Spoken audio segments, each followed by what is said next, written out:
तर नमस्कार मित्रांनो, मी फूड डिलिव्हरीमध्ये काम करून 60 दिवसात जे काही पैसे जमा होतील त्यामधून मम्मीला देणारं एक छोटंसं गिफ्ट. तर आज होता डे 5. आंघोळ करून मी निघालो आपल्या झोनमध्ये. सकाळची पहिली ऑर्डर घेतली ॲम्ब्रोसिसमधून आणि ऑर्डर केली डिलिव्हर. दुसरी ऑर्डर घेतली चायनीज वॉकमधून आणि ऑर्डर केली डिलिव्हर. अजून एक ऑर्डर केली आपण पिकअप मॅकडोनल्डमधून. ती ऑर्डर डिलिव्हर केल्यानंतर परत एक ऑर्डर घेतली मदर्स किचनमधून. परत 2 ऑर्डर घेतल्या मॅकडोनल्ड्समधून. अशाच 7-8 ऑर्डर कंप्लीट केल्यानंतर मी आलो घरी आलो, मस्तपैकी जेवलो. तर दुपारपर्यंत झाले होते आपले 360 रुपये. तब्येत बरी नसल्यामुळं मी काय आज जिमला जाणार नव्हतो. तर 2 तास मी निवांत काढली झोप. तर मस्तपैकी झोपेतून उठलो होतो आणि वाजले होते 7. तर मग काय आता निघालो आपल्या कामावर.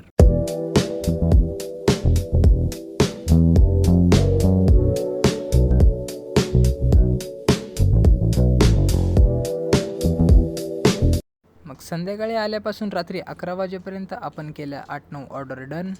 तर आजचे आपले पैसे टोटल झाले होते 773 रुपये. त्यामधून 150 रुपये केले पेट्रोलचे मायनस. तर चला भावांनो, रात्रीचे 11 वाजलेत आणि मी चाललो होतो घरी. व्हिडिओ आवडल्यास नक्की एक लाईक करा. भेटूया पुढच्या ब्लॉगमध्ये.